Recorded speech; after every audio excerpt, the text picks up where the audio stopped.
In a very peaceful area in the Danvers region in Ukraine, Mykola lives with his pregnant wife, Nastya. Both of them are known as the first eco-settlers in the area. Nastya is an artist who likes drawing and wood carving. She even makes a wood angel for Mykola so he can have a protection amulet. Mykola is a mathematician, physicist, and ecologist who teaches at the local school, which he travels to on his bicycle. The peace sign outside their home is the paw of the white raven, representing an ancient legend of a raven that felt pity for people and brought them fresh water and food, losing its feathers in the process. Because of the lack of electronics at home, the couple does not get any news until Mykola goes to work and gets a few minutes of TV during his break. That is how he learns about the protesters who were killed in Ukraine's capital city and Russia possibly invading the country. During class, Mykola is harassed by student Ivan, who thinks his teacher is a stranger and a weirdo. So he wants him gone. But Mykola never lets him anger him because he believes in pacifism and working on guiding the youth's mind. One morning on his way to work, Mykola notices some soldiers standing by the road but pays them no mind. When he finally arrives at school, he is shocked to find it empty, and the TV quickly tells him why. Russia has invaded Ukraine. Remembering the soldiers he saw earlier, Mykola worries about his wife and rushes back to his house, but it is already too late. The Russians are there beating Nastya up, and they catch Mykola too when he tries to defend her. After the soldiers make sure they are not spies, they start a fire inside the house and leave. But when Nastya tries to retaliate by throwing a stone at them, the soldiers do not hesitate to shoot her before finally going away. Devastated, Mykola clings to his wife's body while watching his house burn down. Hours later, 2 members of the Ukrainian militia find Mykola, and after checking his identity to make sure he is an innocent civilian, they help him dig a grave for Nastya. Then they take him away with them to their base. Although before leaving, Mykola makes sure to take the wood angel with him, as the last memory of his wife. The higher-ups at the base are not happy about the sudden arrival of a stranger because he could be a spy, but Mykola quickly proves himself by saying he wants to join the army and drive the Russians out of their country. From then on, Mykola is sent to a heavy training course where he must learn to exhaust his body and use firearms. 2 things that, as a pacifist, he has never done before. Disassembling and assembling weapons is particularly hard for him, and it earns him the mockery of his superiors, especially when he announces he has chosen Raven as a code name. Mykola does not let them put him down and trains extra hard, staying up late with weapon practice and keeping the wood angel close so he never forgets his objective, getting revenge for his wife. A few weeks later, the trainees learn there are not enough snipers at the front, and the army is looking for volunteers for the job. Not many people are interested, but Mykola immediately volunteers, only to be met with more mockery. Still not willing to give up, Mykola takes a challenge to prove himself. He disassembles and reassembles an AK-47 while blindfolded in under 20 seconds, finally earning everyone's respect. They also started calling him Raven as he wanted. The theoretical part of sniper training comes easily to Mykola, thanks to his knowledge of mathematics and physics, being able to do calculations faster than the teachers themselves. He is also excellent at following the #1 rule, which is keeping absolutely still and quiet, even when an instructor shoots at the ground near him. Unfortunately, he does not do well when it comes to the actual shooting because, for some reason, they have given him a different weapon from everybody else, the kind of firearm that is not apt for war sniping. Whenever Mykola points this out, he is told to deal with it. Once again, Mykola refuses to give up and makes a plan to prove what he can do. The last sniper test is during the night, and the trainees must shoot as soon as a flare shot by the instructor gives them enough light around their subjects. However, Mykola does not shoot yet.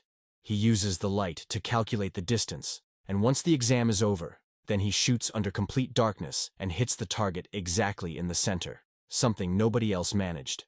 This allows Mykola to graduate with the highest score and ends up being assigned to a first-class unit. For his first mission, Mykola and his fellow snipers must free an important checkpoint that has been captured by the Russians. The team successfully sneaks into the area without being detected, and each sniper gets assigned a target. But when they are about to shoot, they must pause the plan because a civilian car approaches the checkpoint. The Russian soldiers make the 2 civilians come out and hand in their passports, refusing to give them back when they ask the couple to leave. The man makes a scene as he demands to be given his things back, causing the Russian soldiers to respond with violence. Mikola's team notices this and immediately attacks, killing every soldier with quick, efficient shots, including the guy who tries to hold the civilian woman hostage. Once the mission is over, the team hangs the Ukrainian flag to retake control of the checkpoint. When they return to base, Mykola hears his fellow newbies have left on a different mission, so he uses this moment of downtime to visit the school he used to work at, finding himself deeply moved by the desolate sight of the dusty classrooms. The next day, when the other team comes back, Mykola is hit by the hardest of news. One of his friends has died at the hands of an enemy sniper. This adds to the list of reasons why Mykola wants to get revenge. For the next mission, Mykola's team hides a bunch of explosives on trees behind leaves before they hide in the grass while waiting for their enemy to show up. When the Russian soldiers appear in the forest as reports had anticipated, Mykola hesitates to shoot because he sees something he cannot believe. Ivan has joined the Russian army and is coming this way with the rest of their enemies. He snaps out of it when the captain orders him to shoot, and Mykola hits the detonator, killing every Russian soldier, including Ivan. When the captain asks him what it is all about and hears Mykola's explanation, he responds, "Ivan has made his choice." Later during a break, Mykola and the captain bond over their memories of home. The captain carries with him a picture of his family and explains he has an agreement with his wife not to tell his daughters the nature of his job, so they think he is away on a business trip. In return, Mykola shows him the wood angel, explaining it symbolizes his own family. A few days later, the Ukrainian forces managed to secure the trenches by the border, so the sniper team got in a position to wait for the Russian forces that were getting ready to invade this region. Keeping the angel with him at all times, Mykola gets ready to do his job, but he loses his usual calmness when he notices that among the arriving Russian soldiers, he can see the man who killed his wife. Desperate for revenge, Mykola keeps asking for permission to shoot, and the captain turns him down every time because the enemy is not in the right position yet. Eventually, Mykola gets tired of waiting and shoots anyway, hitting the soldier, but also giving away their location to a hidden enemy sniper who immediately retaliates and kills the captain. As the Russians open fire on them, Mykola has to drag the captain's body through the field while dodging every bullet and every bomb. Hours later, when Mykola finally makes it back to the base, his superior promises there will be an investigation to find out the sniper that killed the captain, and when they finally find him, they will call Mykola to take care of him. Meanwhile, Mykola is overwhelmed with guilt and decides to throw himself into solo missions to make up for his mistake. His sniper skills are still on point, and he manages to take down many Russian soldiers, but without anyone keeping him on his toes. He also gets too risky and ends up with a wounded arm caused by an enemy bullet. Mykola goes to a secret hideout to take time to recover and watch the news, to get an update on the political status of the negotiations with Russia. But his break is interrupted by an important call. It turns out the army has found the location of the sniper who killed the captain, so Mykola needs to come back. Before the mission begins, the soldiers are told all the information that has been gathered so far. The sniper's bullets are wide-ranging. He has already killed 5 Ukrainian snipers and 3 machine gunners, and his name is Sari. To make matters worse, he records all his kills and posts the videos to demoralize them. He even had the nerve to post the recording of their captain's death. At least all these casualties have allowed them to pinpoint Sari's location, and since they cannot fill the place with mines because of chlorine storage in the chemical plant where the enemy is hiding, they have come up with an alternate plan. Their snipers will take out the lower soldiers to clear the way for Mykola to sneak inside and get Sari face to face. When the mission begins, all the Ukrainian snipers get in position and wait for Mykola to get inside the building by crawling through the field. The first soldier he finds is the other man who had attacked his home and still remembers Mykola, saying he should have killed him the first time.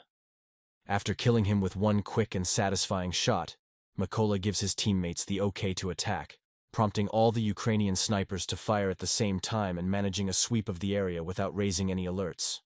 There are only 2 Russian snipers left, including Sari. They do not notice there is something wrong until they stop receiving messages over the comms and go to check on their fellow soldiers, finding them all dead. While Mykola uses the chance to get deeper into the building unnoticed, Sari calls for backup and sends the other soldier to keep watch before he returns to his spot, where he is surprised to see a little wood angel. At that moment, Mykola comes out, jumping on Sari to kill him with a knife, while the other Russian soldier falls victim to a grenade that is waiting for him. Then the backup that Sari called for arrived at the area, so Mykola used Sari's radio to tell the new soldiers that they would pay for what they did. As soon as the Russian truck parks, the Ukrainian soldiers opened fire on it, eliminating all the targets in seconds. Now that Mykola has avenged his wife, his friend, and his captain, he decides to take a break and go back home to visit Nastya's grave, making sure to fix the cross that had fallen. Sadly, as much as he misses his home, he cannot stay because there is much more work to do for his country. Soon, he is on another solo mission, ready to bring down as many Russian soldiers as necessary.